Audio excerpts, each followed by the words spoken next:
Welcome on out, everybody, to another edition of the Living Deadwax podcast here on the Living Deadwax YouTube channel. I am your host, Ty, joined by my co-host, Tyler. Tyler, how are you doing tonight, my friend? I'm doing fantastic, my brother. Doing great. It's great, nice, cool Thursday night here in the Valley of the Sun. Yeah, dude, it's the perfect weather, man. It's the perfect weather. It's why people live here. It's true story.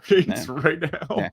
It's not like great. It's not like perfect yet because I still have to like have the AC on in the car and stuff. And yeah. It's like in that weird phase where you feel hot, but like you're cold at night. But it's like at the peak, like you're still hot in the middle of the day for whatever reason.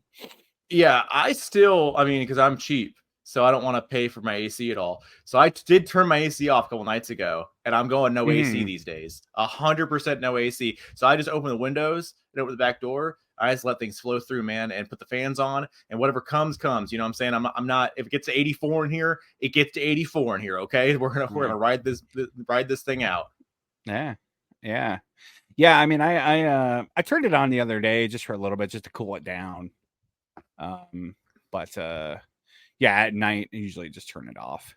Usually it's colder in air because it's a block home, so it can retain that coldness. I just live in a mud shit house, so I don't actually. I don't think it's brick out here. It's a lot of chicken wired spackle. You know what I'm saying? Stucco work. Well, I was just talking about myself there, but I know. I'm saying I don't. It is bad here because you got the Blocko, but this also sucks over on this side of things. Yeah, but we're getting there. Give it another week. We'll be out of the awkward phase, and then we'll be good for a few months. So yeah, thanks anyways, guys, for tuning in. Like I said, we talk about music here tonight. We got a fun one. We are doing top 10 favorite records of all time. Usually, I mean, we've been cutting back. Sometimes we'll do top fives, but I feel like a heavy hitter. Like you need to do a top 10. Top 10, okay. I did have a little bit of struggle bus doing a true top 10, so I might call it in the ring here. And so when you start calling for honorables, start calling in the ring, go, all right, I guess it's an honorable. I don't know, but it could be on the list. So I'll just start calling in the ring and see what kind of comes out there. You truly struggled filling out a top 10 list. Yeah, because I want more. Yeah. Okay. All right. I thought you were saying like you couldn't think of 10. No, I got like 16. Yeah, this is the hardest one we've done in a while for me. Because I just started like putting stuff on the list. There's a few that I'm like, okay, those are on there. And then I started filling out the list, and before I knew it, I got to 10. And then I'm like, all right, this one, this one, this one, this one, this one. And then I started like, substituting some out and stuff like that. So yeah, I ended up with quite a nice list. Some of this stuff we've talked before on the channel, if you've been following us, but unfortunately that's just going to be how it is when you do a list like this. And like I said, I feel like top 10 is a good number for this. Top 5 feels like you're cutting it way too much. So I had fun doing this. It's always fun looking back. Question for you, because I have some albums that I absolutely love, but like they've maybe come out in like the last 5 years. Oh, wow. That is weird. So like, do you value length of time that you've been with the album? Yeah, because I have thought multiple records, multiple years were really cool. And I love this a lot. It's a really cool record. And then I've forgotten about it. Okay, so like, yeah. I need to make sure that whatever, even if like 4 years old record, make sure I still go back and listen to it and think it's a cool record, love it or whatever, right? So I don't know. Yeah, I value the length a bit, because I mean I don't know the guys that were standing with you all the time, the front to backers, all that stuff. Those are the ones you kind of want to pull and really make things happen with. And yeah, it sucks, man. It sucks. I don't have any new records here. You might be better than me, though. Nah, my top 10's all all stuff I've been with me for a long time. Legacies. I do have like maybe an honorable or two that are new or newish. Okay. But it's gonna take a while for those to like crack into the top 10. It just kind of feels like it's settled science. I don't know. You get to a Yeah, point. no, 100%. Yeah. Like I have 3 records on my list that like I didn't. They weren't even guesses. It wasn't like, oh, maybe no. Yeah. It was like, no, these are on there 100%, and those are the ones Yeah. you can't crack ever off, right? So Yeah. it gets rough. Yeah. Yeah. Okay. Yeah, that's good to know. Yeah, I valued a lot of I've had a lot of time with this record or this band specifically. We did do top 10 favorite bands, so obviously this is probably going to tread a lot of that same water. There is some stuff in my top 10 that might not have been in my top 10 favorite bands though. Oh, So samey. okay, cool. Mm-hmm. Alrighty. You want to do honorables first? Yeah, we can do that. It's up to you. On. No, I know. Hold on. Let me count real quick so I know how many honorables I have then. Hold on. Well, I got a lot, and I was just going to try to like rapid fire through them. So, and I wasn't going to talk too deep on the honorables, maybe just mention a little blurb. As far as the top 10, I was going to try to talk about something I haven't talked about, like maybe, how you got introduced to the band or the record specifically. Maybe some gems, underrated gems on the album. So how many do you have? I pulled 25, so I have 15 honorables. Nice. I've got 16, so let's do it. Oh, okay, sick. All right. Love it. Okay. All right. Take that back. I got 14. So we're right there. So right, if you just want to rifle through your honorables and maybe just pop a little blurb about them, or maybe, I don't know why you couldn't put it in the top 10. That might be interesting. Yeah, I guess. All right. So I could be wrong here, but I as I'm sitting here, this is the truth. Honorable Tiger's Jaw. I love every song on this record. It's my favorite record they ever did, and they're 4 or 5 deep at this point, and this still stands test of time. Many high school nights driving around the Jetta, the legendary 1997 white Volkswagen Jetta GLS. A lot of nights with this car, with this record in that car. So, all right, just there you go. Cheese pizza, by the way, not even toppings. Oh yeah, 100%. Yeah, I mean, listen, it's from one of those places. I don't know, one of the famous places in Philly or Scranton, actually. Whatever, it's fine. All right, so another honorable. So let's see here. All right. Oh wow. All right, I think the honorable's in the back end here, I guess. This sucks. Scheisse. Okay. All right. Honorable, I guess. This is gonna be rough. I just realized. I really thought this was gonna be in the top 10 until this moment, but I feel as though it is an honorable. Okay. That would be Pinkerton. Wow. Weezerton. I like Weezerton. That. Yeah. I mean, Pinkerton. Everybody loves Pinkerton, right? It's the cool answer to your favorite Weezer record. That's the one getting the most points at this point. But maybe not. Maybe there's a like a strikes back component to this now, because that was cool the last 15 years or so, and then maybe it's cool to go back to Blue. Like, no, Blue is the one, right? Yeah, the quintessential record. They also have so many albums. There might be another album out there that's like, this is the cool one now. Oh, true. Yeah. I think Red is kind of like that, actually. I think the Red album is one of those. I really like it. That's the Troublemaker record, and Pork and Beans. Remember those songs? I don't remember Troublemaker. I remember Pork and Beans. I'm a troublemaker, never been a faker, doing things my own way, never was enough. I'm pretty sure that's the lyrics of that song, by the way. Have not heard it in 2008, so whatever, 15 years. But yeah, there you go. All right, another one that I really thought was going to be on the list, but I can't. I feel disingenuous including 2 records from this band in my top 10, so I'll pick my favorite one. I kept it one per. Yeah. So Deja and Tendu, brand new. Wow. Yeah, it sucks. I can't have 2 of the records in the top 10, but yeah, Deja, one of my favorites of all time. It's top to bottom. I've heard this record. Also, what's funny is I'm pretty sure most of these records are the most listened to records I've ever had. Like, obviously, right? Like, these are, That's I mean, essentially, but this is Yeah. probably ranks dang near the top of probably the most time I spent on a record. So, brand new Deja. I got,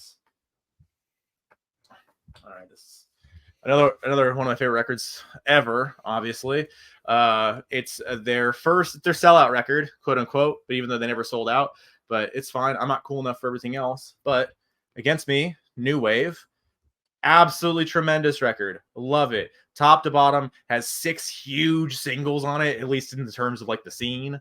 And it was Spin's album of the year in 2006 or 7 or whatever it was. So they were getting on their way to really making a huge splash, and it kind of happened-ish, but not really, unfortunately. But there you go. Against Me, New Wave, Born in the FM Waves. That's the song for me. And Thrash Unreal was a big deal, obviously, too. All those songs. So there's that. All right. Sucks, but again, probably one of the most listened to records of all time. 9 Inch Nails, With Teeth. Ooh. Also, think about it. A lot of these my favorite records, and I had CDs of them long before, obviously, I ever had like access to really like store them on an iPod. So like I've had like since a lot of these are like 15 years old records. So like this CD, I had 11 CDs, right? And this is the newest one. So I had to listen to this one over and over and over again. But 9 Inch Nails, With Teeth, love it. I honestly think a lot of people are like that, man. You just get like when you're a certain age and you have that tiny bit of disposable income, or you have no bills, you're still living at home or what have you. And you're able to have those 10 albums or buy a CD every 6 months or whatever it is. Like those just kind of default become like your favorite albums of all time. Yeah. And I think 100%. like almost probably not today's generation, but I think like we're probably the last generation, but every generation before us is the same way. Yeah. Which, no, absolutely. Like we were talking about before, it's kind of settled science. It's very hard for anything like newer. I still love a lot of new music, and I try to stay up on stuff, and I try to keep up with new albums by bands that I love, legacy acts and stuff. And it, like I said, it's just hard for that same nostalgia hit. It's hard for them to overcome that nostalgia, I should say. So no, 100%. Let's see. Now just. All right. You're changing it up already? No, it's painful because I gotta sift through these and make an honorable list and a real list. So I'm really trying here, man. All right. One of my favorite records of all time, one of my favorite bands of all time, Doors, Alley Woman. Wow. I guess it's honorable. It's not in the top 10. I have to pull it out. I don't know. It's rough. These are roughies. Because like even though I love this record so much, you know, my dudes are down here, man. So I gotta, they're my dudes, but these are my young dudes. Most of these guys are rolling, at this point still. So, Doors, Alley Woman, Changeling. This is the 2 LP quality productions or analog productions quality records press. So awesome. Stoked on that. All right, another one. I randomly watched Mike's Shootout on the debut, because it came up on my autoplay while I was doing shit. Okay. And I just let it play today when I was doing shit in here. And it's kind of interesting. He has like every pressing of that album, the debut. Even though Alley Woman's his favorite, but I think he does, because I think he did the Shootout with Alley Woman too. And I think the Alley Woman one, I think the Alley one, did he just the analog productions for both or what? No, it was like shit, I can't remember because I was half paying attention. Yeah, it's a Monarch green label. I think that was the one. Okay, interesting. Yeah, man, he does that. There's a guy that used to do it named what's his name? Something weird. I forget now, but he would do the real shootouts, and he'd post side by sides and stuff. And a full Baraka, whatever his name is, but he would do side by sides, and that's the reason why, like, because he had like not every pressing, but he'd have like a good handful of pressings for certain records, and he'd just review them whatever he had. So the 5 that he had for like, he's the reason why I know that the purple pressing, the Vinyl Me Please pressing of Master Reality is like the newest, like, of a new record, a new pressing of Master Reality. It's that one. That's the one to get. Okay. Because he did all the comparisons and stuff. But anyway, yeah, the shootouts are cool, but it's cooler when you do the music too, I guess. But obviously copyrights and all the things. All right, so 2 more, and I guess it sucks because this, favorite band, Manchester Orchestra, and Everything and Nothing. They're a favorite band, but like, it's rough. It's a rough deal. Sometimes some bands got to go. So Manchester Orchestra, I'm going to see them in a month today. So from today, so be sick of shooting, not probably when posting, but when shooting. Could have already happened by the time we posted. Don't worry about it. No, not that bad. Yeah, we'll see. Meatloaf, Bad Out of Hell 1. Bad Out of Hell is just so good, so perfect. Everyone else hates it in the world that I've ever met. No one else loves it, but Bad Out of Hell is the shit. Ty hates it, and every woman said I hate it. You said you don't like it. We've talked about Meatloaf before. It's one of the best-selling records ever. I've never met a human being that likes it other than you. Besides my parents. Okay. Every woman I know hates it. Every woman I've ever introduced this record to hates it. That's kind of weird. Because it's theater. Yeah. It's just a theater record. That's why it's kind of weird. That's a weird thing. Yeah. It's a stage play, right? But sort of, kind of. But so Bad Out of Hell, love it. Many Nights, Parents, all the good stuff. R.I.P. Meat, and 1 Jim Steinman. All right. Hold on. I guess another one sucks. I hate this so much. Low, David Bowie, my favorite Bowie record of all time. It's rough to pull this out, but Low is just so cool. And it's just losing out to certain things that I really had when I was younger. Like, they're my bands, I think, most of these. So I think that I have a different relationship to it, possibly, because obviously Bowie was not my person or whatever. I was 30 years behind Bowie being my person, by the time I turned on. But, F&A. But Bowie Low did the next 7 years of sound in 1977, and everybody was trying to catch up for a decade afterwards. But there you go. Love it. All right, so I think 2, 3, 4, 5, 6, 7, 8, 9, 10, 11, 12, 13, 14, 15. I got 5 more, man. This sucks. Let's do it. All right. So this is fun. Do it again. I'm checking stuff off in my head of like, okay, that's not all right there. What's gonna fill up? I know. All right. So this sucks because he's my favorite guy of all time, but I guess it's off my top 10. Darkness on the Edge of Town, Bruce Springsteen. It sucks, man. I love Darkness so much.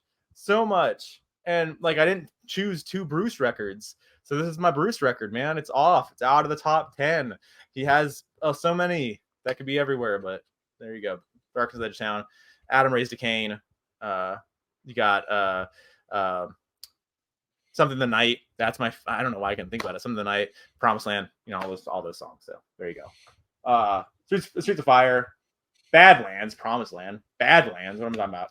There you go. Anyway, sealed pressing, no big deal.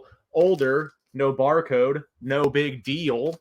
I'm basically a millionaire. All right, sucks.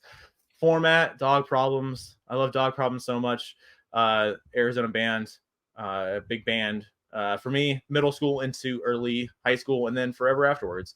I wish they would finally do the reunion concerts, but jury's out. Dog Problems, Matches, Compromise. Hell yeah. I've never seen that record before ever in my life. Really? You've never put, I feel like, not on the channel. Maybe in life, but I've never seen it. Yeah, it folds out. So these are flaps. So this folds out and that folds out, and then it's a dog bowl and stuff. There's also a D-side dog bowl etching in here. All All right. We got more. Gotta take out. This sucks. All right. Honor for Sleep. What to Do When You're Dead. It's one of my favorite records of all time. I will see this record every 5 years until I die live. When they do it, I've seen them do it twice now for the 10 and the 15. Going for the 20. And that's coming up here pretty quick, actually. And, so we'll see what happens. But yeah, so What Are You Are Dead concept record about unaliving yourself. There you go. That's proper YouTube lingo, isn't it? There you go. And the ascent or lack thereof, spoiler alert, for the next 12 songs. So there you go. Boom. And then, all right. I guess I got to do it. This is not good, but now I'm going. Sucks so much. Horrible Crows, Elsie. I just love this record so much. It's so good. Behold the Hurricane. That song will continue to kill me until I die. Literally. Last Rites is cool. Lady Crusher. Witness a Crime. Sugar. Go Tell Everybody. Whole record. Just so good. Had the 10th anniversary pressing, and I got this signed by one Brian Fallon. But not Ian Perkins. We talked about that in a previous episode. I think we were live at that episode and found out that he's also, he was in the band and whatever. Anyway. All right. This sucks too. Dustin Kensrue, Please Come Home. His acoustic solo record, lead singer of Thrice. It's so good. Listen to it a million trillion times. We'll never get over how good it is. I pulled it and I realized I guess it is an honorable mention at this point. So whatever. I love this record so much. Signed by Dustin in black on black because I'm really dumb. I don't know why. That's just bad. Bad. You gave him a black marker? Or I gave him one. No, I gave him one. Oh, okay. I don't think I was messing around with silver at that point. I didn't get into the silver markers, So white would have been cool. White would have been really cool, but again, maybe I'll have him re-sign over it, next to my Z. So there you go. All right, and then I think that might be it, homie. Hold on. 1. Okay. 2, Double check. 3, 4, 5, 6, 7, 8, 9, 10, 11. All right. This sucks so much. Oh, you gotta take out one more. I gotta take one out. Live. I guess I gotta do it. I hate it so much. All right. This was gonna be in the top 10, but as we speak right now, I guess this is not. AFI Sing the Sorrow. I love this record so much. Not my favorite AFI record, but I don't know why it's still like the one I don't know. I guess it is. It's my favorite. I guess it is at this point. I'm putting it on the list, but I would always say, because I'm cool, I'd always say Very Proud of You was my favorite AFI record, which I still believe is a very true statement. But anyway, Sing the Sorrow. This is the 20th anniversary pressing. And I still haven't gotten the indie pressing yet for some reason, so that's cool. Shout out One Zia Records. And so anyway, whatever. Well, I've seen it there. What did you order? Not shipped to me. Yeah, I ordered from them. Yeah. So maybe it's I've seen it there. I didn't look at the press, so it might just be the regular one. I don't know. Yeah, interesting. Maybe. Yeah. You ordered it and they haven't shipped it out. Haven't shipped out yet. Wow. Live 7 minutes away, probably, I don't know, from the warehouse. Yeah. Do they still have that one over there on 19th, or is that gone? Remember that one? No, yeah. I went there with my mother once because we thought it was Zia. And no, they don't have it there anymore. I'm sure a lot of people made that mistake. Okay. Yeah. All right. This is going to also be very, very difficult. Right. I was thinking about making some changes as you were going, and I'm just going to go with it. You got to go with your gut. You got to go with that instinct. And the records that made the top 10 were there for a reason. I'm just going to stick with it. First one I'm going to take off as an honorable. Definitely surprising to me. It, like I said, we do this a different day. Probably would change the list. But anyway, Roy Orbison's A Mystery Girl. One of my all-time favorite records. Formative record for me. Great songwriting, the voice. So many people on this record with Roy. This is an uncracked gatefold from 87 or whatever it was. And got the hype. There's a cassette. No hype on this one. I do want to give. Oh wow! It does have the old Zia sticker. price tag. Sick. So that's cool.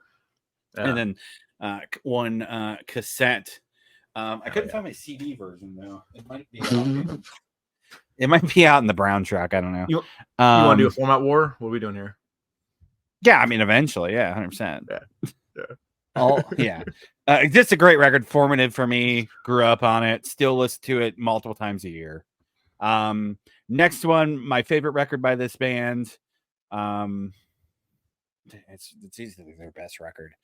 Fear Factory, Demanufacture. Definitely a big record for me. Heavy industrial death metal. If the Terminator soundtrack was done by a death metal band, this is it. So there you go.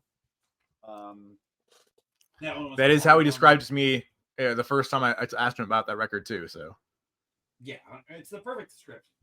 It really, really is. This one's rough. By the way, by the Chili Peppers, my favorite Chili Peppers album by far. I think it's truly their best. Venice Queen might be the best song they ever wrote. By the way, obviously on there's great. Dosed, another great song. Throw Away Your Television. Even all the cut songs, the 2 cut songs that they put on the greatest hits are also some of my favorite Chili Pepper songs. So they were just firing on all cylinders here. yeah. Recently revealed to Ty while we were hanging out that I have never listened to that record, and also had never listened to Blood Sugar full through either. And yeah, fun stuff. Yeah. Fun stuff. That'd be a good album homework, by the way. Oh yeah? Which one? Blood Sugar or By the Way? Well, we almost listened to all of Blood Sugar just driving around. It is a long record though. It is. By the way, it's definitely more up your alley, but I also want to do away with all the just the bullshit songs on Blood Sugar. No, that's why I said By the Way is more up your alley. Yeah. All right. Next up, it's the best hard rock record ever, Rainbow Rising. Wow. I just haven't had enough time like being a big Rainbow guy. I've always been a Dio guy and a Dio Sabbath guy, but so that's the reason why.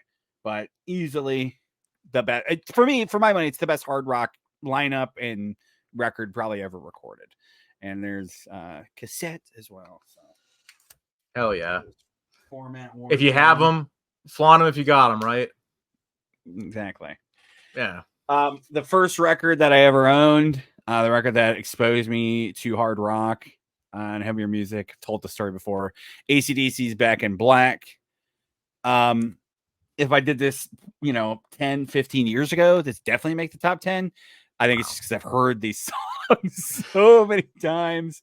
There it is on cassette as well. Notice I own both on multiple formats. Oh, that's funny. Another new addition, a kind of a newer love and appreciation of mine. One that, I don't know, maybe 10 years from time could crack the top 10. That's Deep Purple's Perfect Strangers. For my money, this is probably my favorite Deep Purple record, even taking into account all the Coverdale and Glenn Hughes stuff. This is the reunion, the classic lineup. And I was listening to this the other night, man, and the title track, Knocking at Your Back Door.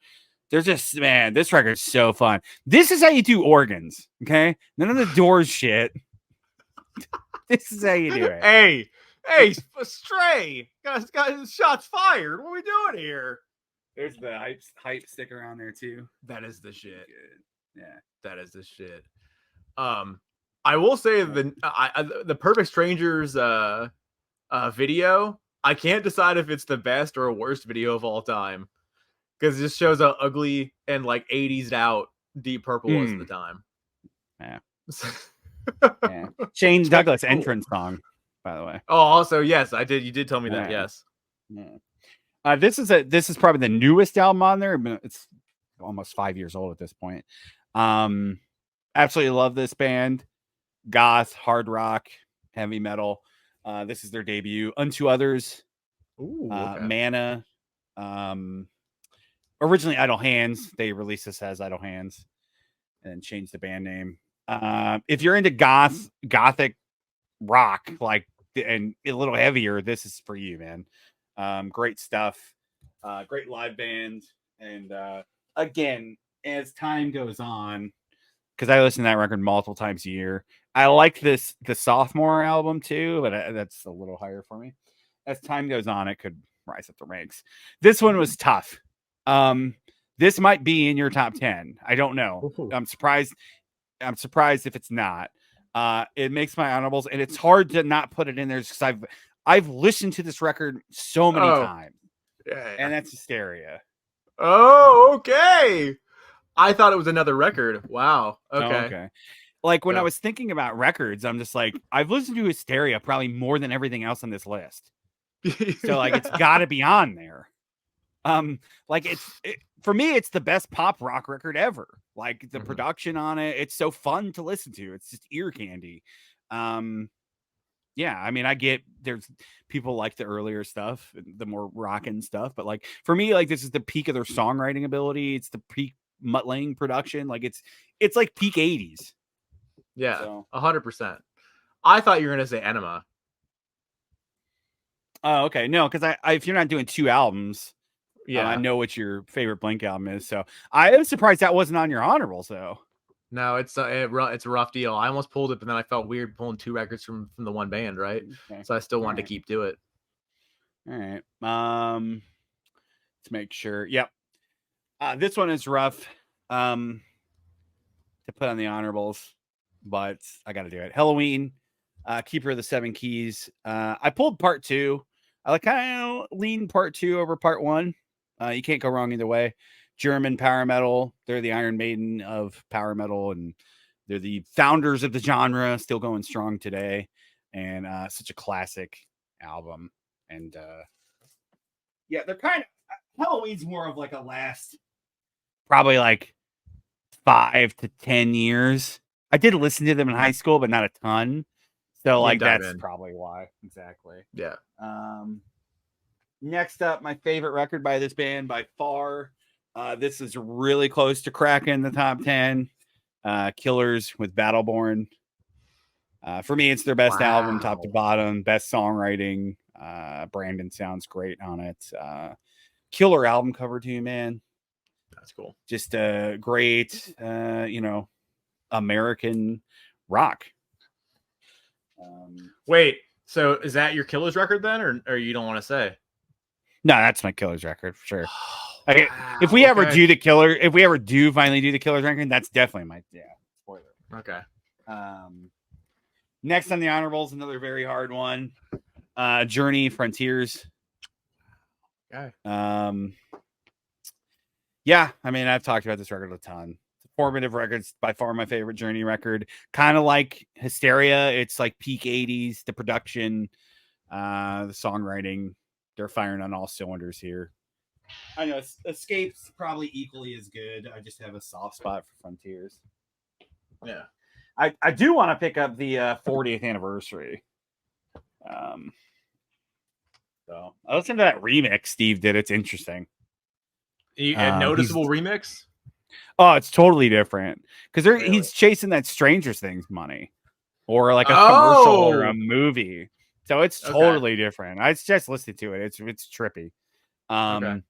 Next one, I had this in my top 10 and I moved it out for one other record, but it's a fucking killer album. Immortal, Sons of Northern Darkness, Norwegian black metal, just a stellar fucking album, top to bottom. Almost done here with the honorables. Let me just double check here. This one is a rough one. I swapped it out for another one. Megadeth, Rust in Peace. Wow. Definitely my favorite Megadeth record by far. Not by far. I shouldn't say by far. That ranking would be hard. Yeah. But yeah. This is the one that always comes to mind. Probably the one I've listened to the most.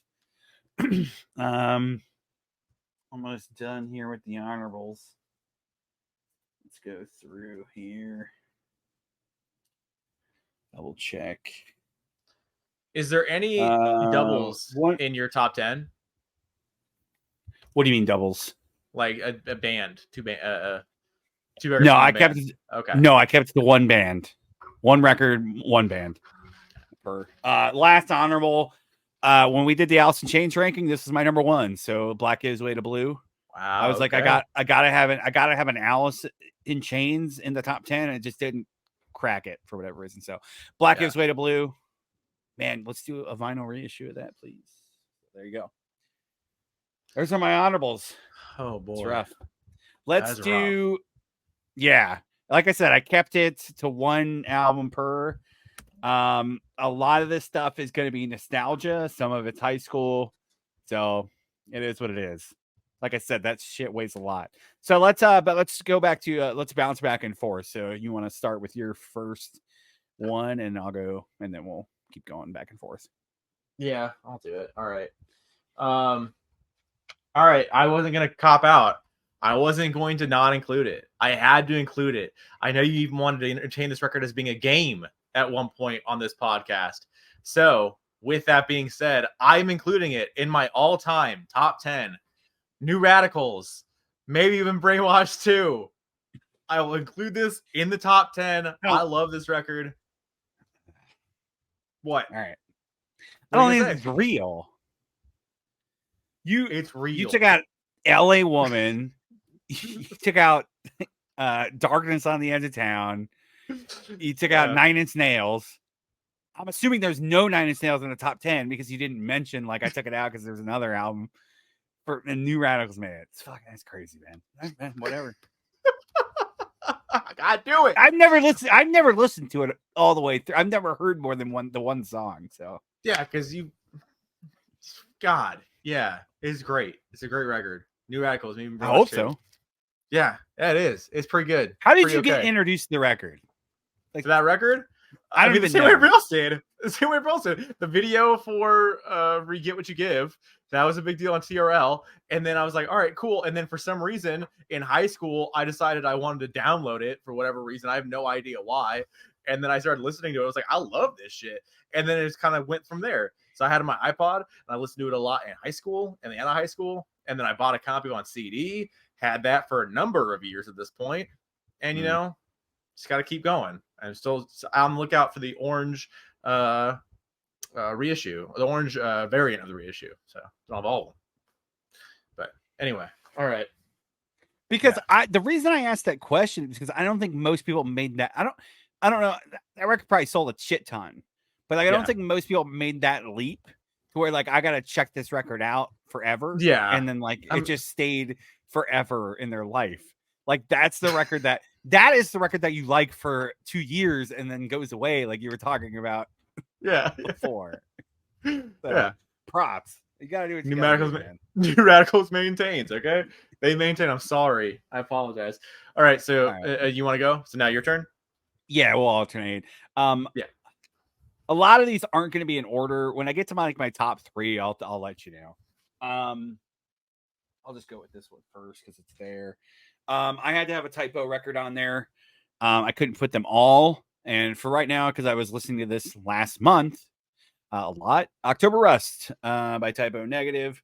So that's the typo record that makes the top 10 this time. Honestly, I could probably put, 3 or 4 of them in the top 10. This is their biggest album. Love You to Death's on here, Be My Druidess, My Girlfriend's Girlfriend. Those are the biggest songs. You got Cinnamon Girl on here as well. If you want any like deeper cuts, Haunted is a really cool song. Red Water Christmas Morning is a cool song. It's a, kind of a Christmassy typo song, which is really different, obviously, because most of the shit revolves around like Halloween and stuff. So it's like gothic-y Christmas. Yeah, one of the best bands of all time. I got in a typo like kind of later, even after Pete died. True. My first exposure to them, Josh bought friend of the podcast, brother Josh, bought a typo greatest hits that Roadrunner put out. They were doing it for like all the bands. He bought like a Fear Factory one, all the bigger 90s Roadrunner bands. So he bought like a Fear Factory and a typo. And I remember he didn't like the typo one. It's like, I don't really like this. And then like I was like, I dig it for a while. And then like I just knew the songs. And then after Pete died, I started like exploring more. And then I read the book. That I can't remember the guy's name that he did on Pete's life.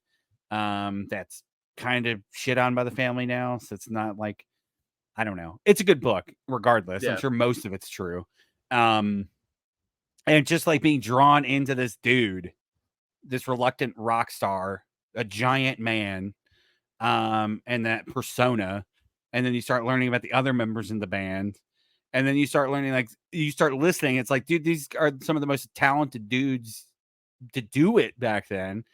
But they like had such a sense of humor about it. And then I just fell in love. And then also, you know, my wife started digging them. So that has that connection there too. So yeah, they'll forever be in my top 10 favorite bands. And for right now, October Rust is in my top 10. F and A. F and A. All right. So, one of my favorite records of all time. I listened to this. I don't know. They were my top band on Spotify like 2 years in a row, and this is my top record on Spotify. There you go. CD as well. Yeah. It was my top record on Spotify for 2 years in a row too, when they first got posted. So, with that being said, one of my favorites of all time. I introduced this to every like relationship basically that I ever have. This and another one that's on this list, and that's Piebald. We're the only friends that we have. Love's Record of Death, Long Nights, one of the coolest songs, you know, ever. Love it. I love the band doing it. King of the Road, Simple Plan, American Hearts, the big legendary single. That's the one everybody that's into the early 2000s, whatever, mid 2000s, emo stuff, whatever at that point. You don't know American Hearts, you're crazy. But it's a great record, top to bottom. Recommend. And honestly, it's really weird. I've talked about this before. It's really weird. Like, I'm not really into any other record they ever did. This is the record for me. I've listened to this record on repeat many, many, many times. And every other record they did was fine. But truthfully, if I had to get rid of everything else and just keep this, I would be. This might be one of those situations where I could do that and be like, all right, I'll lose this and keep this forever. So there you go. So Piebald, found them off of MTV. They did a feature on them because they drove around in a vegetable oil bus, whatever, and they got profiled on MTV2. They were in a bunch of commercials for like the environment or whatever. I don't know, the Green Society or whatever it is. Those, whatever, you know what I'm talking about. The commercials people do, whatever. Don't litter commercials. They were like not the Crying Indian though, not that guy, not I actually know his name. It's Chief whatever, it doesn't matter anyway. But yeah, Piebald, the only friends we have. Love it. Tremendous. All right, let's go with this one because it's the next one they're showing. This is my favorite record by this band. They're a band I've been into for almost going over 15 years, almost 20 years at this point. I think 2008. This is the first time I was really exposed to them on the Free Ozfest. So yeah, that was my first exposure to this band. I've been following them ever since. And for me, this is their best record. It encompasses all eras of the band. It's my favorite record they ever did. And that's Behemoth with 2014's The Satanist. This is the big kind of comeback record after Nergal went through chemo after his leukemia diagnosis, and this is the big record that came out after that. And they never sounded better. Like since every record that's followed, they've been chasing this, and you can tell, and they don't quite capture it. And the production on this record's amazing. Like the bass is so heavy, bass and drums. Nergal is just ferocious.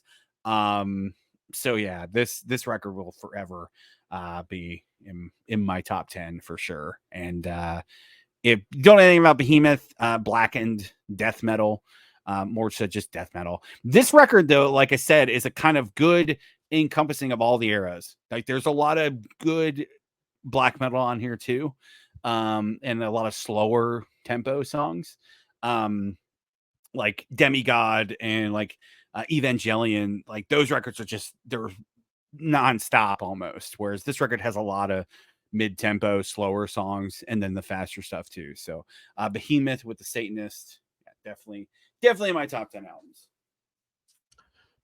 Did you so I sent you a text earlier this week talking about the Osbourne's podcast.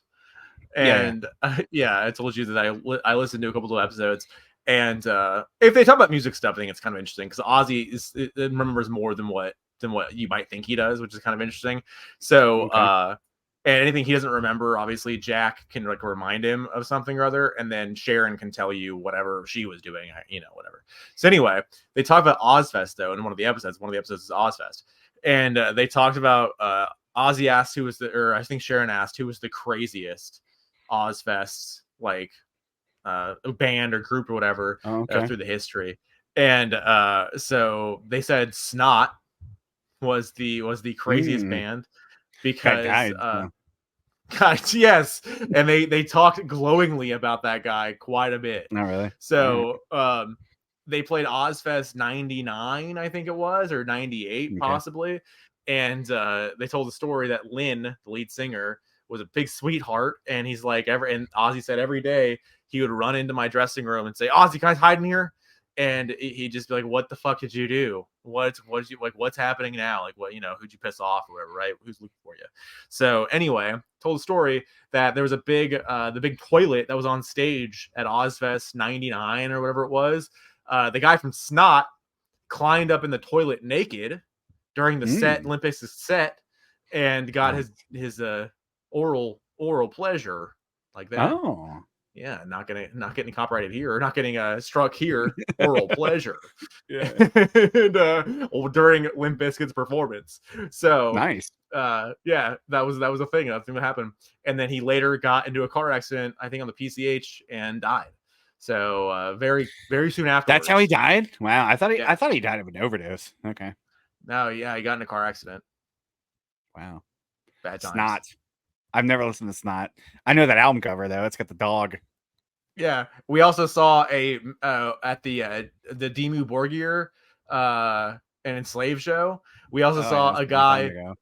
It was a very long time, but I remember we saw a guy in a tall tee Snot shirt. It was I'm like Snot, the band Snot. It was just funny as shit to see it there. Yeah. I don't know how you remember that shit. I don't remember that at all. Things, hey man, certain things just deserve to be saved in the noggin forever. Don't get defragged or forgotten, Yeah, very true. And that is definitely one of them. You retain that knowledge. Yeah. What's your next one? All right. All right. I can't not do it. I have to do it.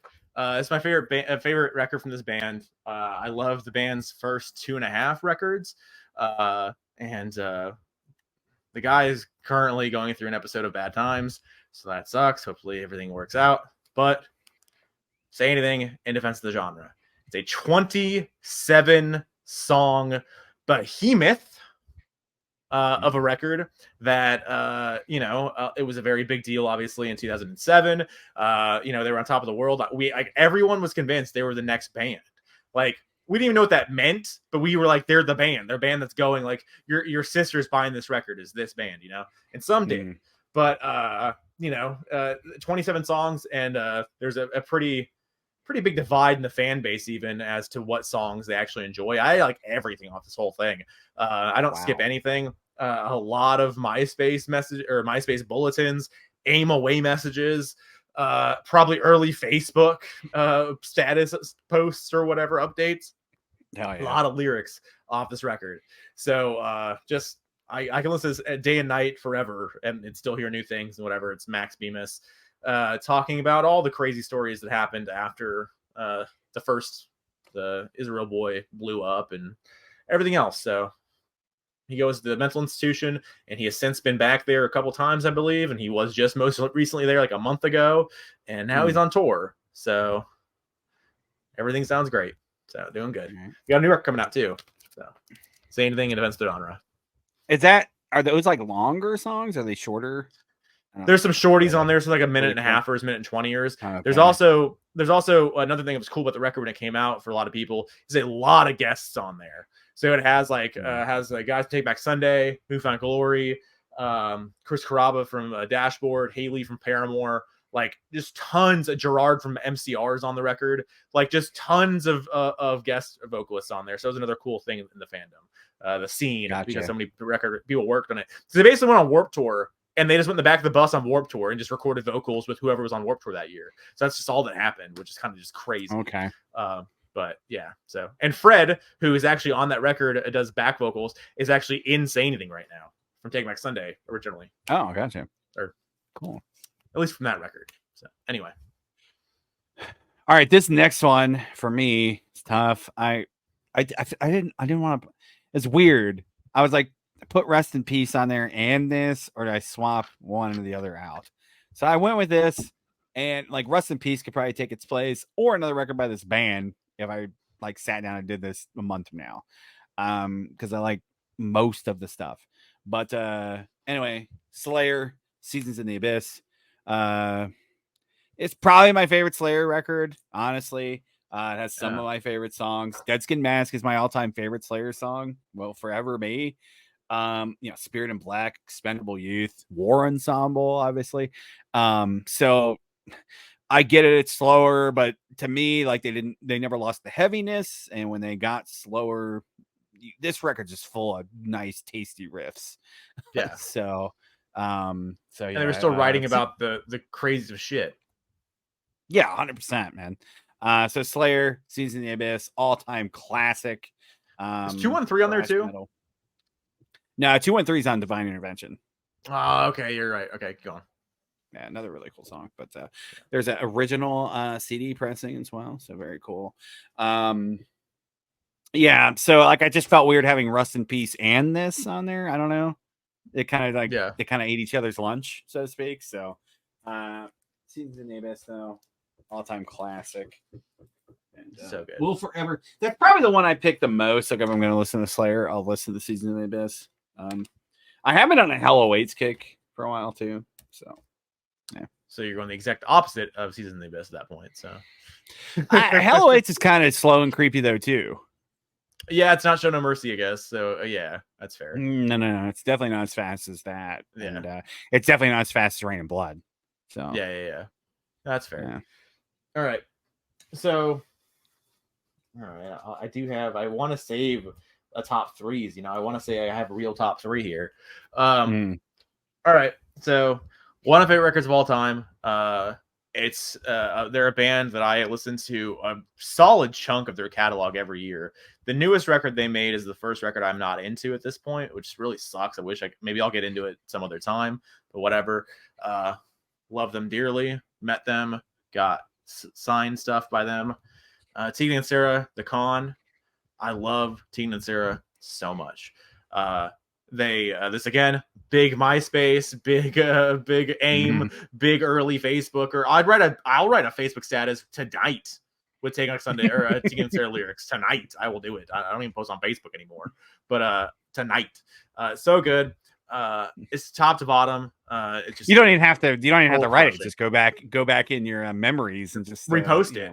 Repost it. Yeah, there you go. Yeah, fair enough. Good call. Yeah, just soul crushing. Lyrics and songs, and production on this is great. This is Chris Walla from Death Cab produced this. So perfect. I found this record on MySpace in 2006, 2007, right? 07, yeah. So I found it on MySpace. It was an album of the week for like hot new music or whatever it was, and I remember just being like very, very, very, very, very into Tegan Quinn. And so I was like, I'm gonna click on this. So I clicked on and listened to it, and I knew they're a big deal to a lot of girls and whatnot, and just perfect. So love this record. Favorite Tegan and Sarah record. Just So that's the first record you listened to by them. From them, yeah, 100%, absolutely. And then I went backwards and then started, and then it just kept up. Okay, gotcha. All right, like Tyler, I'm trying to keep this to like an actual like top 5-ish. So I guess this falls outside. I don't know. Rough. This is the probably record that got me into heavier prog or heavier progressive music. For my money, it's probably my favorite album by this band. I've played it out a little bit. So that's probably why it's not in the top 5. Especially like the first 2 or 3 years after it came out. And it is the album that I actually fell in love. I knew this band before this, but when this album came out, I fell in love with the band. And that's Mastodon's Crack the Sky. For me, it's their masterpiece. They have a lot of people like the earlier stuff. A lot of people like the record before this. But you can't really go wrong with any of their stuff, especially their early era is way different than what they're doing now. So, you can kind of pick and choose. But for my money, they never got better. They still haven't beat this. Again, they haven't really been chasing it because they changed so much from record to record. But for my money, the production, the songwriting never got better. The Brand Daler started singing a lot more songs too on this album, and I love his voice, the drummer, and I love the lead vocal songs he does, and yeah, this is the record that got me into them. Really, again, I knew of them because honestly, Blood and Thunder is on Need for Speed Underground. That might be That might be the first time I ever. Never knew that. Yeah, I ever. I know it's a big song. Did not know yeah. that.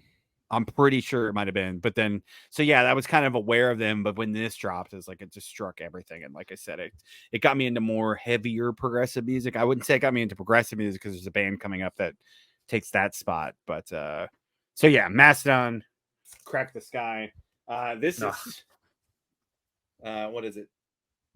2009. So old. It's crazy. Yeah. It's 15 years next year. That was the Big 4 record, man. The Big 4 record right there. It was. Yes, it was. Yeah. We only had one CD, apparently. Just put it on repeat or iPod. Was it iPod or CD?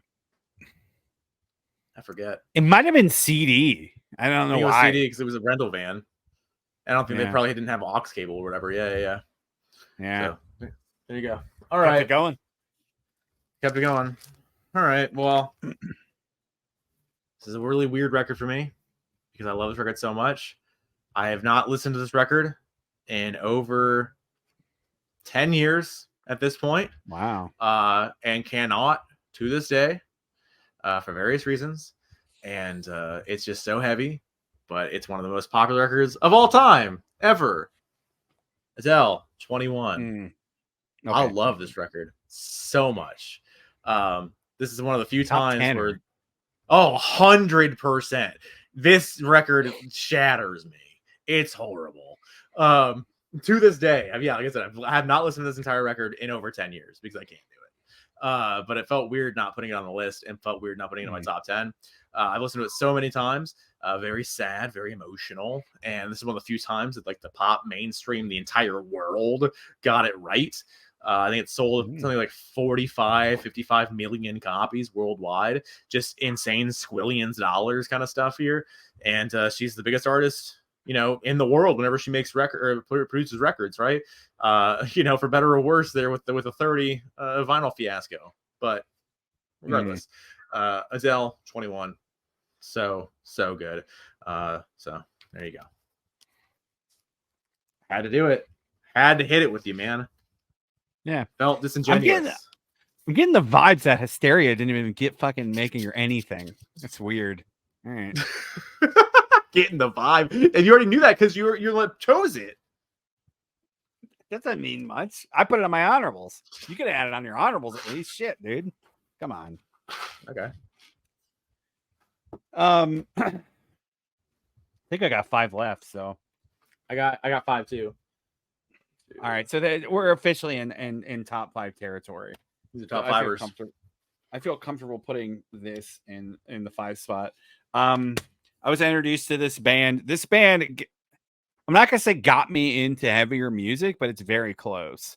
It opened up a door for me that I've never closed. So, and it's really weird how that even happened. I'm thinking it was junior year. I'm trying to remember. It's either junior or sophomore year. Had a teacher. I don't think you ever had Spence. Did you ever have Spencer? Is it Miss Spencer? Like a short little Jewish lady. She's a science, I think science, maybe. No, I didn't have Never this had her. person. No, I didn't. You had Okay, me. all right. You ran me to 7 laps. I said no. I'm just fucking double checking, okay? I'm just making sure. All right. 7 laps worth. Maybe it would click. Maybe I'm Okay. like, oh yeah, okay. Anyway, Yeah. had this teacher. You do remember this person, one Mr. Tevin Tomes. Yes, I do. Tomes. The whole Tomes family. I remember the whole Tomes family, whole Tomes clan, some would say. Yeah, you know the Tomes. Yeah, You've read the Tomes, you know. Yeah, T Tomes. Well, All the for whatever Tomes reason, he had this CD in class, and I'm like, oh, that was cool. Because I listened, I was listening to like metalcore, like Trivium, Kill Switch, that type of stuff. Obviously, my classic rock and older metal and stuff. But I was like, what is this? And he gave me this. See, and this is not the copy, but this is the same version of this album. It's In Flames, their 2006 album, Come Clarity. And I listen to this record multiple times a year. I love this album to death. I love basically all the In Flames catalog. That's very controversial if you know anything about the band, because a lot of people don't like most of the shit that's come after like the year 2000. But anyways, he let me borrow this, and this is a cool edition. It has a DVD and stuff, and it's a digipack. I bought this at Zia a few months back. So he let me borrow this just because I'm like, oh, this looks interesting. And then I listened to it. I'm like, I like this a lot. And then I discovered they're from Sweden. And I discovered, oh, these guys have been around since like 91 or whatever. And then I discovered, okay, all these other bands are tied to them. So you can kind of get the picture I'm painting. Like, it opened that door for me that's never closed. For me, my money, like the Swedish Melodeath, like that guitar tone, the production techniques, that's my favorite sound in music. And this is the record that I discovered that through, because then I learned the history of this band and all the other bands that were in the scene at the time as well, many of which are still going today. Here's just a regular jewel case version. Getting a vinyl reissue. It's finally coming. Got it pre-ordered. Will be here, I think, in a couple weeks, man. I'm so stoked. Because this is one of the heavy hitters that's, $300 eluded you. Yeah, so I think like maybe 2016, 2015 was the last pressing. So I am super, super stoked. They're doing basically a big run of reissues. So I'm so excited, but to finally own it on vinyl. But yeah, In Flames, kind of melodic death metal in the early days. This is more like metalcore esque, and just a great record, man, top to bottom. Wonderful guys, wonderful musicians. We'll be seeing them a few weeks too, for the first time, actually. So I'm super stoked about that. So when I like nut cutting time, I'm like, I love this record so much, and it opened up so many doors. It has to be in the top 10. So yeah. In Flames. Wait, Clarity. We're seeing them in a few weeks. I mean, I'm going. I don't. What? No. What's? Did you tell me this already or no? I probably have. I haven't bought the tickets yet. It's November 19th. What's the tour? So. It's just In Flames. They have one opener. Wow. Yeah. Okay. Yeah, it's at Van Buren. Oh, okay. Yeah, I'm down. Yeah, I'm about it. So yeah. Yeah, it's November 19th. It's a Sunday night. So yeah, I think Josh is gonna go too. So I think Josh said he's probably gonna go. At least circa like 2 months ago when I got announced. So you might get a rare Josh Brown appearance. So all right.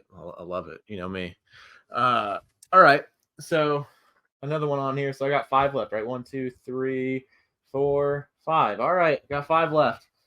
Might as well just do it. It's my favorite record from this band. They're one of my favorite bands of all time.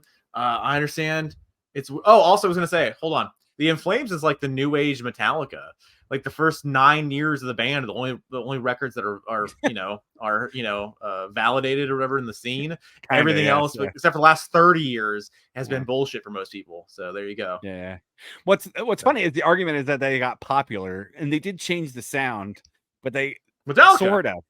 But it's like they got popular, and I'm like, they're not even that popular. Like, they're playing. You're playing, clubs and theaters in the States. It's like you're not even. Yeah, like you're not getting. None of these songs have ever been played on the fucking radio, so I've never really Sold got the out. argument. So yeah, I made more money. All right, favorite band or one of favorite bands of all time. Like it's just crazy. I've been watching a lot of these videos the last 2 weeks, a lot of them, and interviews and everything else. But it's one Nirvana in utero. oh, 'cause 30 years, brother. did you get it? 30. I did not. I've not gotten it yet. The big box is actually not that horrible, so I might go big box at some point because the Nevermind box, I regret not buying that now. Hopefully it dips again, but Nevermind box got to $79 at one point here in the last couple weeks, and I was like, "That's a good deal, I remember that. $79." Yeah. Yeah, let me look at that, and I almost did it. I almost did it. It was going to be worth it, but I shot back up. I think it's like 130 or 40, whatever it is. I don't know. But yeah. So in utero, Nirvana, favorite Nirvana record. The 30-year stuff they've put out has been really cool, live shows and whatnot, and especially a lot of live dates from that time. A lot of them got filmed, and Nirvana is like we talked about with Guns a little bit, but Nirvana, like they have their Legion like cult following, so like almost every show is either bootlegged or it was every show at a certain point, I don't know, maybe right after Nevermind, I guess, or whatever, maybe a little bit before, but like every show is documented and recorded, like videos, everything else, right, to varying degrees of quality. So watching there's an endless amount of Nirvana content on YouTube, which is very appreciative. But yeah, Serve the Servants, Francis Farmer, Sentinel's Apprentice, like just insane. In addition to the massive singles, you got Pennyroyal Tea, you got All Apologies, you got Dumb, you got Rape Me, you got Heart Shaped Box, like just insanity right here. Radio Friendly, Unit Shifter, they got really weird, really aggressive. They did all this whole record in like 6 or 8 days or something or other. I just watched an interview with Steve Albini, Chris, and Dave with Conan, and they chopped it up. They put clips on YouTube, and I've watched all those clips. Super sick. Just cool to hear about a lot of stuff and hear about Kurt and whatever, I guess, new old stories about Kurt. So anyway, this is the 2013 20th anniversary mix, and then they have the 30th that just came out. So there you go. Love it. I'm surprised. Top 10. Right. I had to, man. Right now, it's just real rough. Yeah, that is. It's not cutting time. This next one's definitely in the top 5. We'll put it at 4 just because. Definitely a high school record for me. It should be 06, right? Yeah, 06.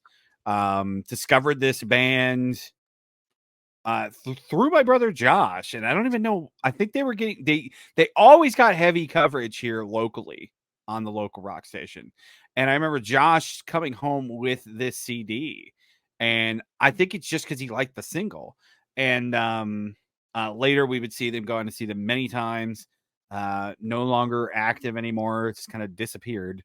It's weird having that band like in your life because like so many guys have that band, like guys who call Trunk. It's like, you remember this band that played 4 shows and like, and it's like, this is that band for me. But anyway, Hurt with Volume 1.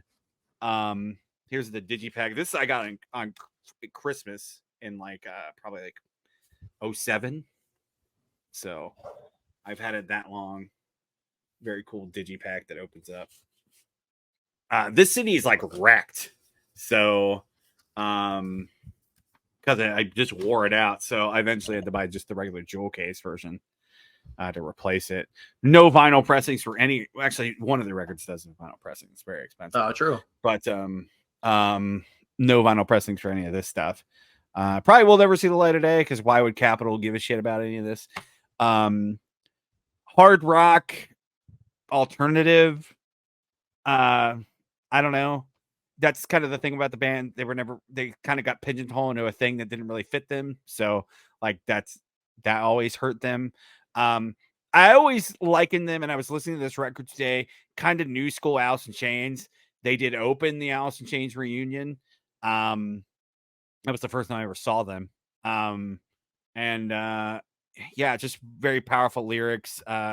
Jay's a great songwriter and great violinist too. So that adds a weird aspect to their songs that a lot of bands don't have too, because he has they have strings in a lot of songs, and powerful live show. Might be my favorite band of all time if they had just kept going. Yeah. I can honestly say that because I love every record. I still listen to every record. They were kind of like, I don't have this band. You have Manchester Orchestra. They would have been that for me if they would have kept going, because I would see them every time. You would see the same people.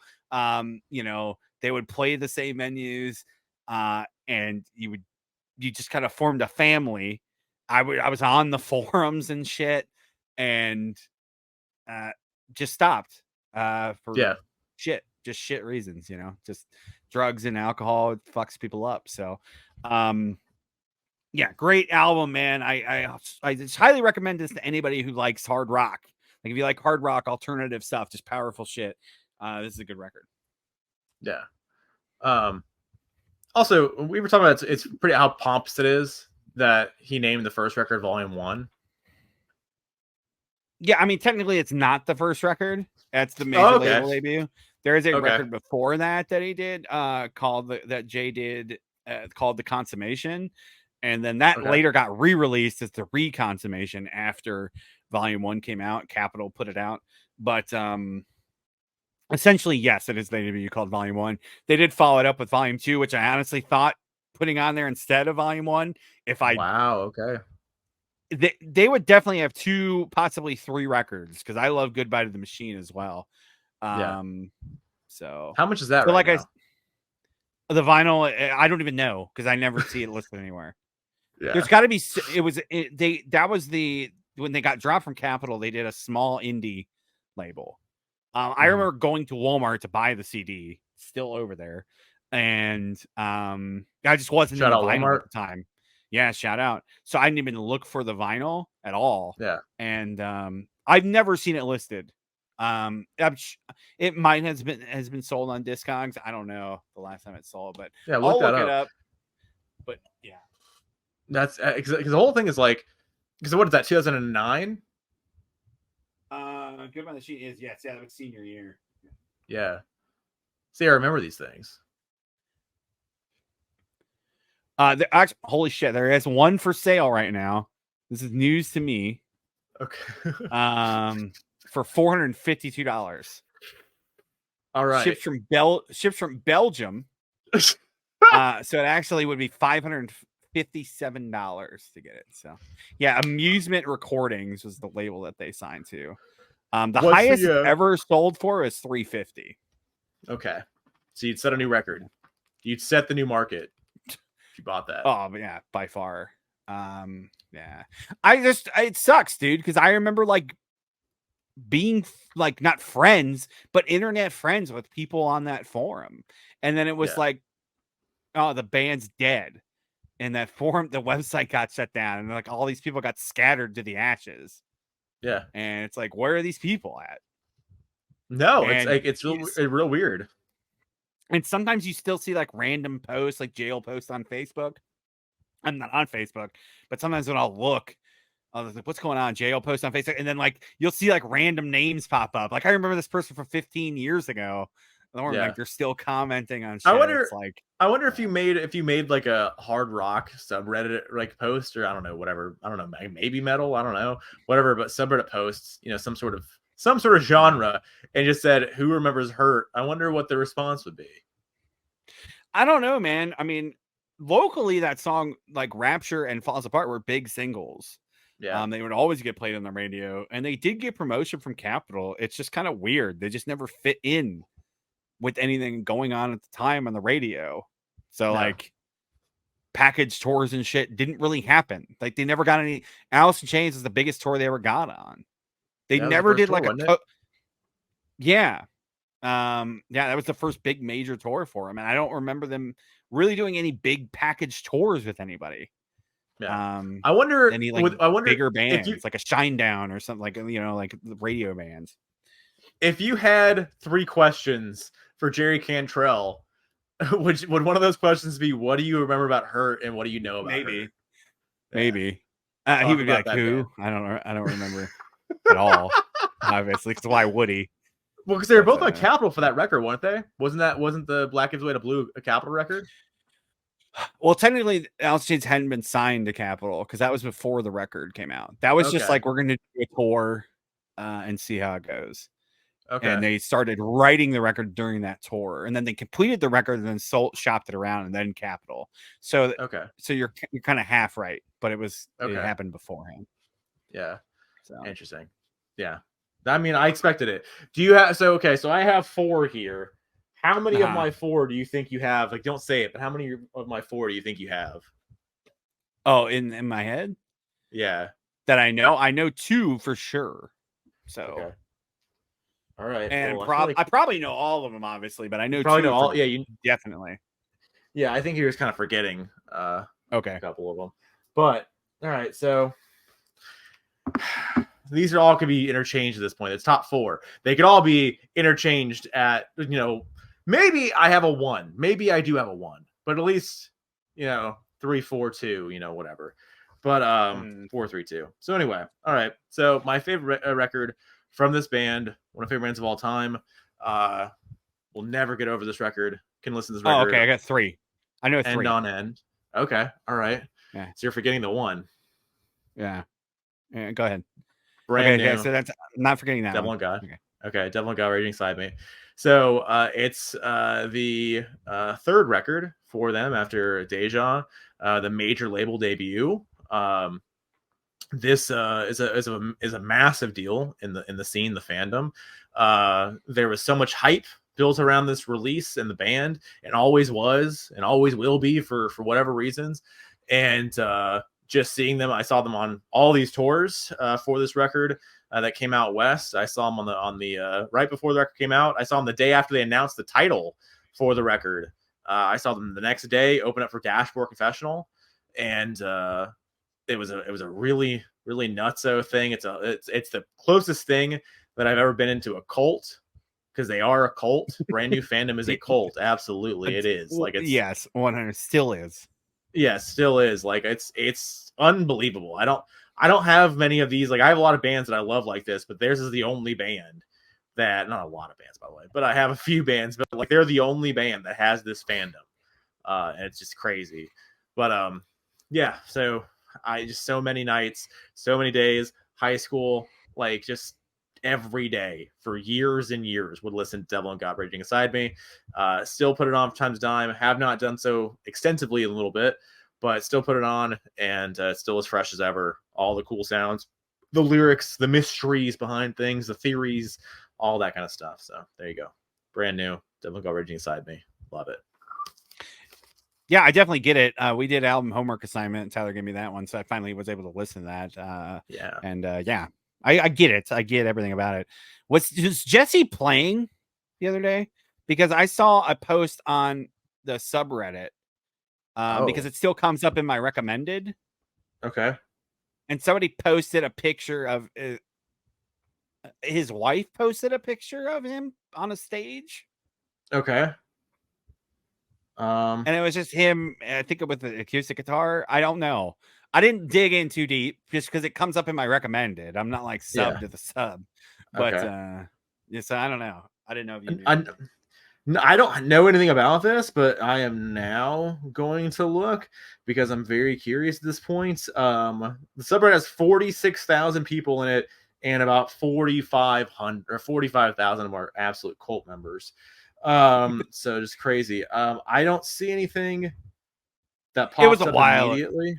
It was a while ago, so you're gonna have to sort back. I mean, yeah, I'm sure it would have came up on your radar. It might have been an old photo or something too. I'm sorry. Are you talking about this video right here? Like it's in a backyard, or whatever. No, it was a picture. It was a picture. Okay. Yeah, it was a picture. Interesting. Okay. It looked like All in a right. Well, bar or something. yeah. I mean, I don't think so. It's not. It's probably not new. I wouldn't imagine it's new because if it was new, I couldn't tell Yeah. you the websites that would explode whether they wanted to or not. Over that being a thing. But sweet baby Jesus, that would break the internet for a lot of us. Yeah, I'm trying to. I'll try to see if I can find the post later. But anyway. All right, so you got Alrighty. 2 out of my 3. Yeah, well, I know the other band. I just don't know the record because you showed the record that I thought you would show. So in the honorables. I think I know it. I think I know it. So I think I know the rest of yours. I think you probably know the rest of mine too. Okay. So how many you got left? You got 4? I've got 1. Okay. 2, 3. I've got 5 left actually. Excuse me. Oh. This is my top 5. Okay, so I got Hold on. It's because you went first, so. Okay. All right. Ooh, hold on. I got 3 out of the 5. Okay. Yeah, I got 5 left. All right. I'll do this one first. Shit, this is rough. I guess we're gonna start ranking them now. This is my favorite record by this band. By far. Not by far. I shouldn't say by far. I don't know why I keep saying that. It's not by far. There's a lot of great records. But this is the one that is like kind of mine, I guess, because I've told this story recently on the channel. But when I got into this band, they released a compilation. That was my kind of like, okay, my discovery of this other side of this band.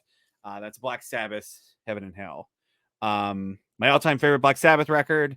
You can check that ranking out on the channel. I did a tier maker with it. It was fun. And this is my number 1. And there's a CD pressing of it as well. Would love to find a cassette pressing of this. And like I told the story on the ranking when the Dio Years comp came out. Like I was like, oh, there's a whole other side to this.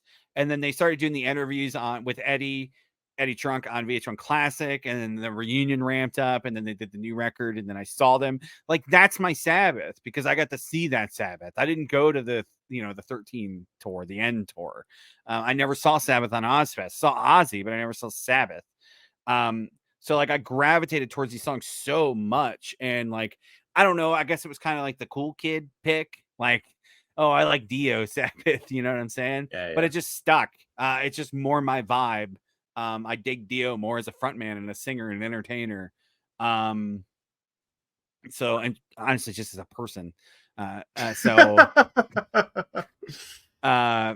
I don't know, like it just always stuck with me. The production, Martin Birch on this album, fucking stellar. Every track's amazing. Probably Wishing Well is probably the only track that's on here that's not like a 10 for me. But yeah, Black Sabbath, Heaven and Hell. I saw them too, so that was a big deal. Like I said, I saw this last Dio Sabbath tour, which is crazy, and they were amazing. And yeah, these songs are forever. I listen to this record multiple times a year.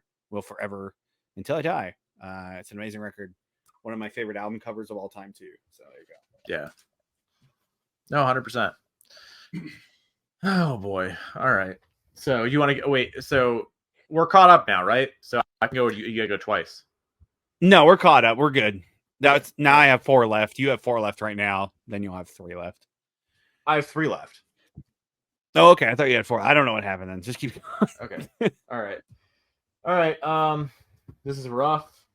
This is real rough. This is real rough, man. No, I gotta do this. Okay, had to change it.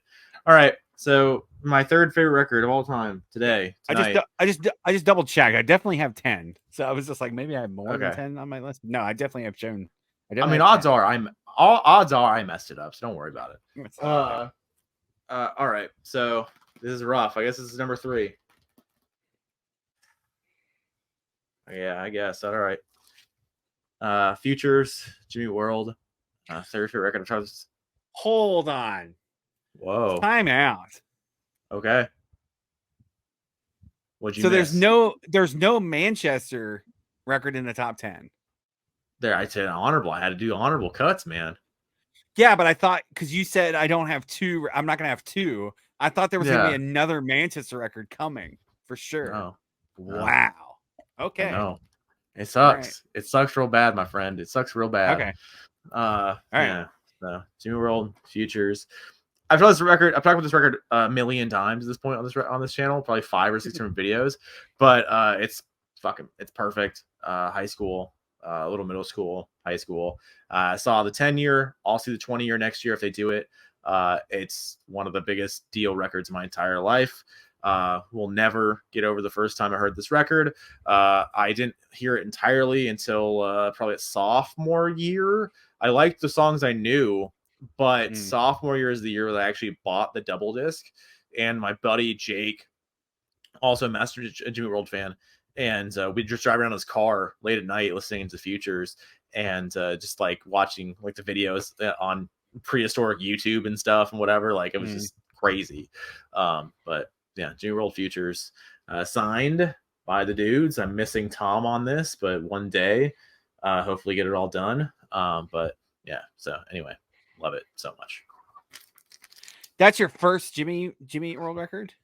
My first proper, like the one that I saw. Yeah, that's no. My first exposure is Bleed American. Bleed American is my first exposure to the band in general. But my first like I know this record's coming out. I want to listen to this record. Like that was my first one, and then I just didn't have money for it necessarily, and so kind of fell, whatever. But yeah, it's crazy. Gotcha. Yeah, I'm still shocked actually. Because I misinterpreted that when you showed I know. Okay, nothing. I thought there was like, I was like, okay, for sure there's gonna be a different record on there. I was like, I thought that was gonna be it, but I know the final two. I'm sure you know my last few. I gotta put this here. I'll put this at number. I've got 3 left. Okay. Yeah, I'm fucked up. I've got 3 left. Okay. I'm good. Yeah. So I'll put this in my top 3. It's gonna be number 3. This is really rough because I have another record by this band that I absolutely love that could easily be in my top 10 and might be number 3. So it's just rough. This one I just had the more nostalgia for, and that's Queensryche with Empire. Grew up listening to this record. This is a truck record, a pizza shop record. So there's the reissue vinyl. I have the box set CD version back there. Here it is on cassette. Here it is on just an old CD pressing of it. I don't have my parents' CD. I had it forever, and I don't know what happened to it, which sucks. Because I had their copy of it. But anyway, this is the massive Queensryche. Obviously, this and Operation Mindcrime, but this is even the more massive because Silent Lucidity was such a huge song, number 1. And it's a great record, man. If that's the only thing you ever heard, you're missing out. Jet City Woman, obviously another big single, Another Rainy Night Without You. Silent Lucidity, obviously. Hand on Heart's a really cool song. Best I Can, I really like. That's a Chris song. Yeah, I mean Empire, the title track, this whole record's fucking great, man. So yeah. Seattle, hard, prog, rock, I guess. There you go. That's Queensryche. Yeah, I got it. Also, I just did this. There's only one record that I have in this top 10 that I didn't own on CD at some point. Oh, really? Yeah, like I had all of these are CD records, all of them. And Utero is the only one I didn't actually own in the moment. And Utero is, I guess, the newest you could say, because like I never owned that as a child. I owned all of these in high school or as a child.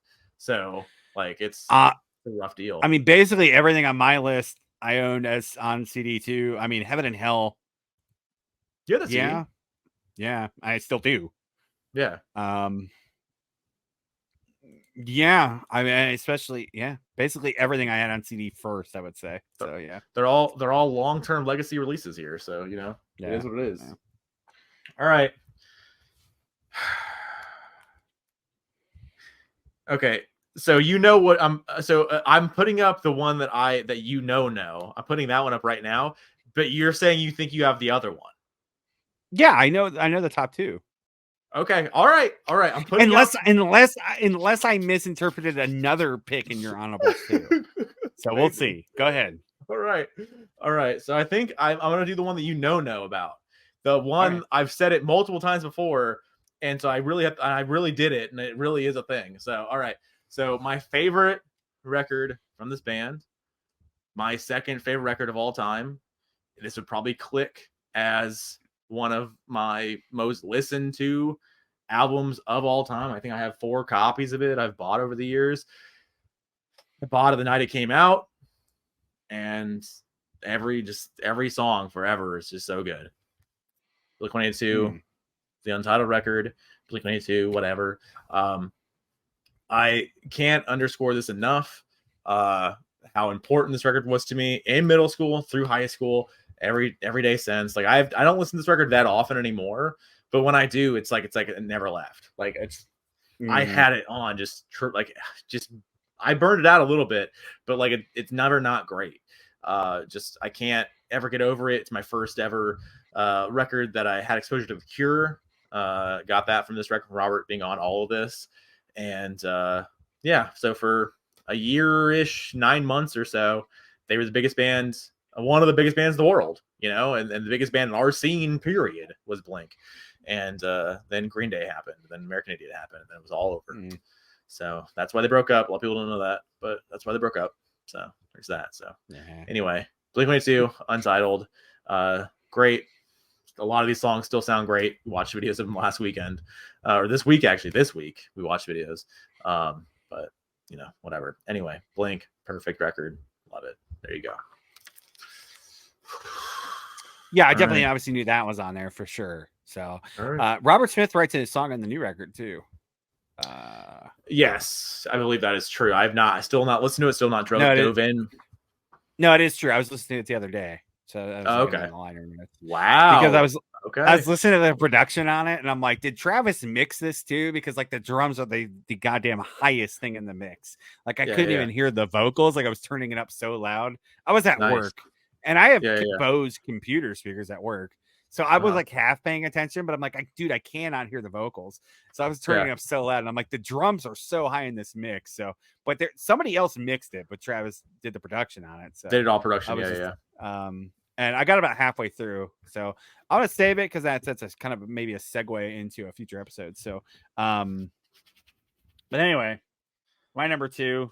They actually came in at number 2 on my all-time favorite bands as well. We did that, so you can check that out on the channel. It's rough, man. It's rough, but I got to put it at number 2. Iron Maiden with Seventh Son. It's my favorite Iron Maiden record. It's their best. I know that's weird for some people. I know.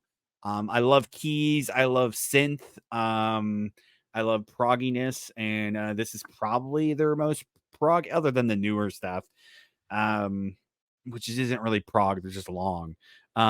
This is probably their most proggy-ist, I would say. Also, their most commercial, which is weird too. Can I Play with Madness is their biggest single of all time. Can I Play with Madness? No. Evil That Men Do. That's one of my favorite Iron Maiden songs ever.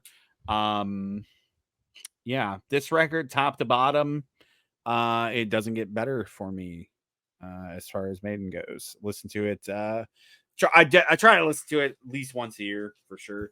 There's a cool 88 CD pressing of it, which is nice. And yeah, I never get bored of it. There might be Maiden records I go to more now just because I've listened to that so much. But yeah. Stellar record, comes in at number 2. Super stoked seeing them a little less than a year from now. So there you go. Yeah. Hell yeah. Good to see him again. In the Rocky Mountains. Yeah, in Denver, which would be fun. Very cool. And it would be a little cooler. Cool, like literally cooler as well. So bundle up, my friend. Yeah. I mean, it'll be October, so yeah. F&A. All right. Number 1. You know what it is, you're saying. Okay. My number 1 record of all time is Born to Run. No, okay. So there wasn't a Bruce record. So I thought I misinterpreted your honorables because you're like, I put this on my honorables because I can't have 2 by the band on my list. Yeah. And I thought you meant like, okay, then this is an honorable, then X record will replace it. Yeah. I just didn't pull any at all I just didn't pull 2 at all. So I just pulled 1 Gotcha. for all the bands. So it's brand new. I had 2. Brand new I had 2. Yeah. All right. So it's not Born to Run. It's not Born to Run. What is it? I've said it before on this channel a few times, and I have showcased it. Dude, I don't know. Nothing's coming to mind. All right. It's the 2004 release from New Jersey's own. New York, New Jersey, whatever. Own. Midtown. Good you know. It's favorite record of all time. It has been my favorite record of all time since I was a sophomore in high school. I love this record to death. I've heard this record a billion times. I don't skip a thing. The intro to the outro, all 13 minutes of it is so good. Even though like 6 of it's dead silence, it kicks back in, you know. But whatever. It's just so good. I've given this record and the New Radicals record. These 2 records are the records that I give to every person I ever meet, basically, every woman at least. And so, yeah, for better or worse, and they all end up eating meatloaf. So hate it. So there you go. But yeah, just so perfect. Give It Up was in the Spider-Man 2 04. What was that? Spider-Man 2? Nah. That's Spider-Man 3? Spider-Man. Give It Up in Spider-Man. Okay. Let me look at that.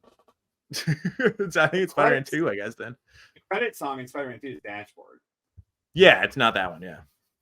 It's not a credit song? I don't know. You tell me. It was, and it's Spider-Man 2. It's definitely not the it's on the credit song. Yeah. It's on the soundtrack, but is it in the movie?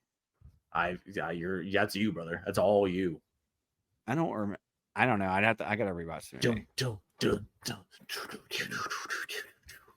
Yeah. But anyway, gave Spider-Man 2. There you go. Love it. See, I know my stuff. Noggin is full.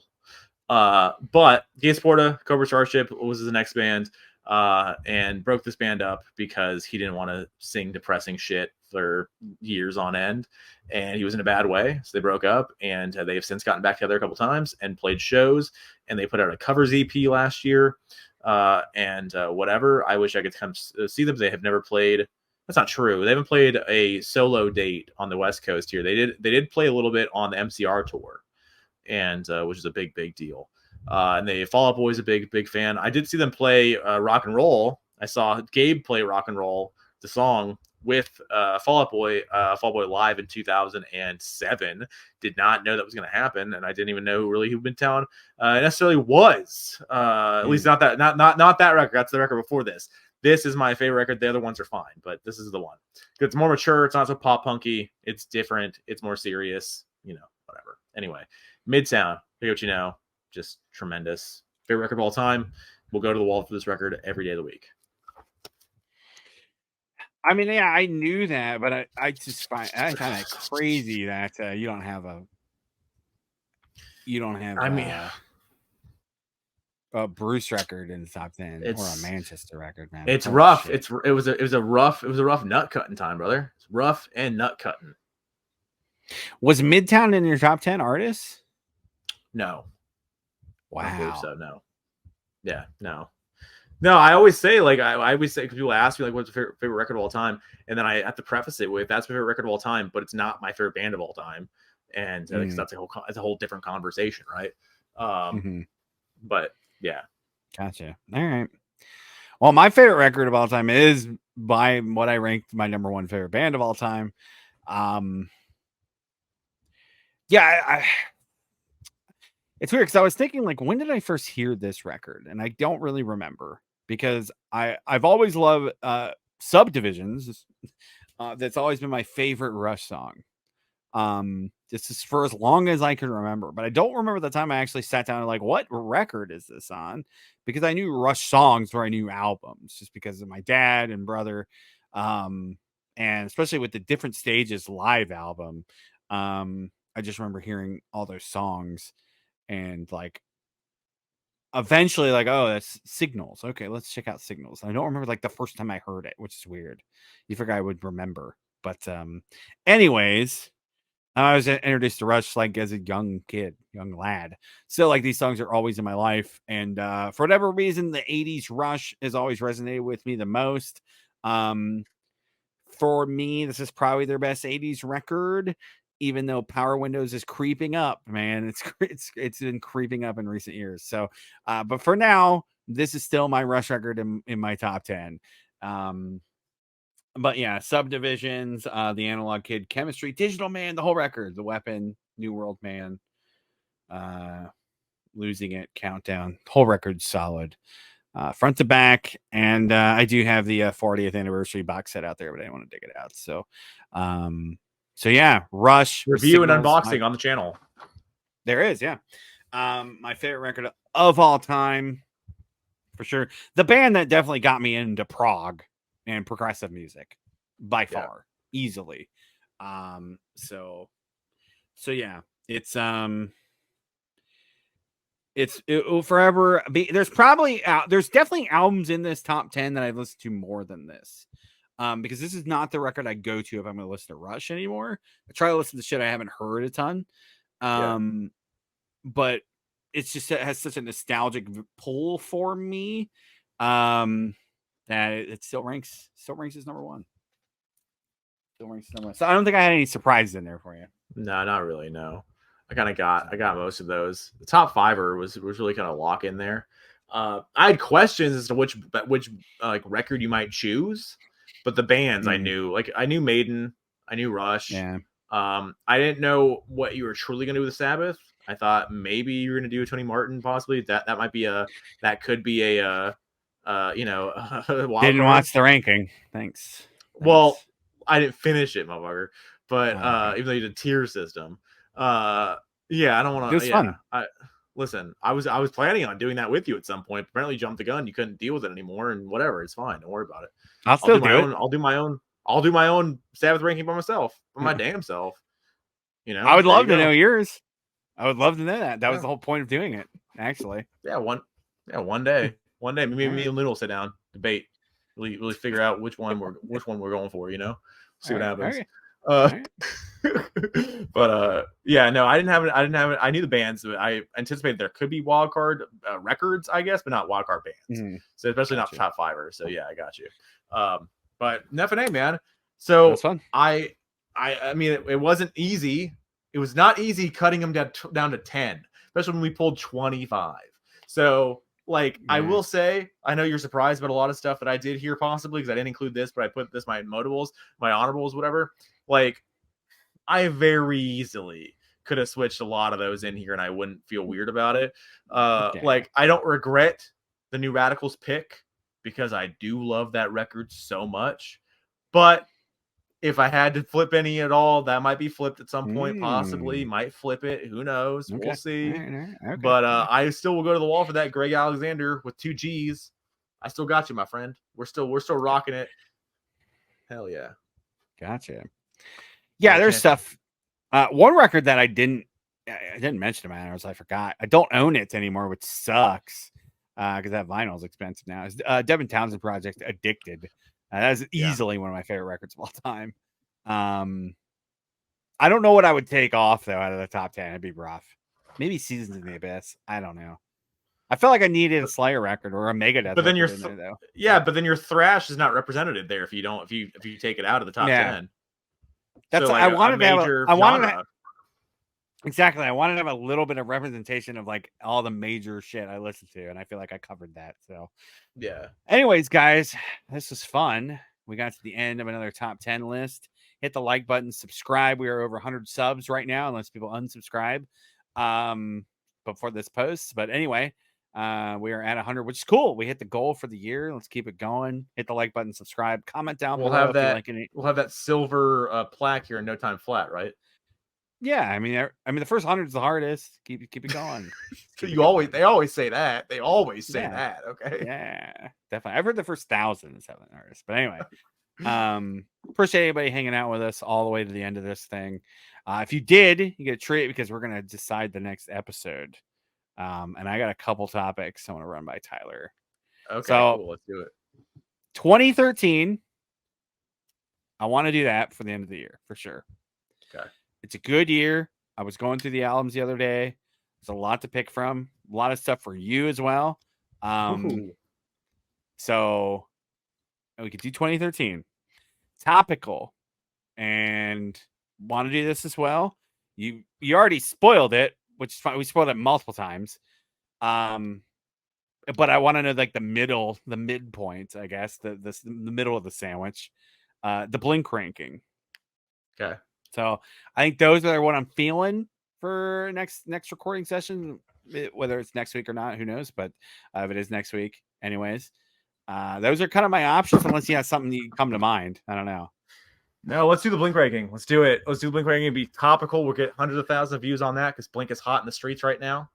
So let's do that. Yeah, I guess I did ruin but maybe I'll listen to the other ones. Maybe I have not listened to One More Time. So maybe One More Time it's actually my Blink record. Who knows? So, we'll see. I only have like 4 songs. I dug it. I listened to like half of it and I'm digging it. So, yeah. I mean, I think you're going to like it more than you think you are. I will like it more than Neighborhoods.